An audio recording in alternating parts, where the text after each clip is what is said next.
So, Scott, why did Soul City Jackson start? Tell me the little bit of the history, the story. How did it come about from your perspective? So I'll do my best to keep it brief because I can talk for a long time about that. But my journey, I pastored two established churches, one in Florida, one in Mississippi. And for various reasons, in both churches, I was reaching into the inner city of those communities. And so Candace and I were serving on staff at a church in Central Florida, and we were both questioning who I am and what is my call. And that sent us to answer the question of what we were currently doing was not who we were. And so who are we? And we decided that it wasn't fair for us to keep going to suburban churches and to ask them to have our heart for the inner city. We just needed to go to the inner city. And so we put all our cards on the table and said, man, God, you can call us anywhere. Mountains, beach, yes. We'll say yes. We'll do whatever you want us to do.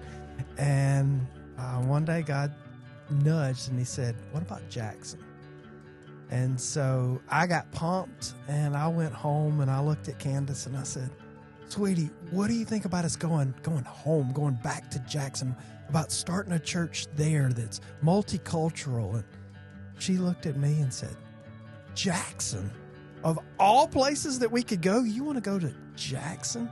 You know the racial climate there. You know how challenging it is. And I was stunned and yet aware enough to go, I don't need to go somewhere that she doesn't want to go. And so I kind of took my hands off and didn't really bring it up. About 3 days later, she walked in, and she loves this part of the story. With as much attitude as she could possibly exude, she had her Bible open and she flopped it down in front of me and she says, Scott, read this. And as I was reading, it was the story where Jesus heals a man that has a legion of demons on his back. And that man looked at Jesus and says, I'll follow you wherever you go. And Jesus says, go home and tell what God has done. Candace and I are both from Jackson. And so she looked at me and she said, Scott, I think we got to check this out. So I did what any good little Baptist boy would do at that moment. I picked up the phone. I called my grandmother and I said, Mommy, I think God's calling us to come back to Jackson, start a multicultural church. If I were honest, I wanted her to tell me, don't come. It's scary. It's dangerous. There's crime. But that's not what she did. My grandmother says, I need to tell you a story. In 1835, there was an African-American church meeting in the basement of First Baptist Jackson. Those two churches parted ways.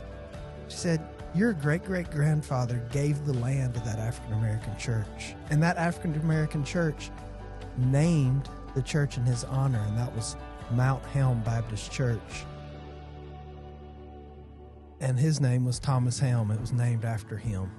I remember at that moment just kind of thinking, wow, that's a cool piece of our history that we didn't know. I had no idea that God would use that over the next month as a confirmation that this is exactly where we were to be. And so God kind of used that story.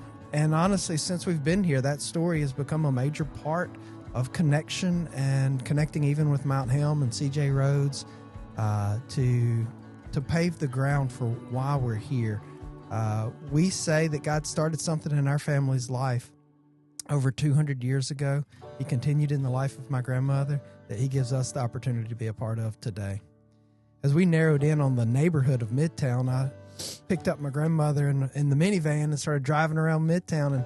And as we got to the north end of the neighborhood, she said, I used to live in that house, and I used to live in that house. And she pointed out 7 different houses on the north end of the neighborhood where she had lived. I was like, Mommy, what on earth? And she said, well, I was poor. I was the daughter of a sharecropper.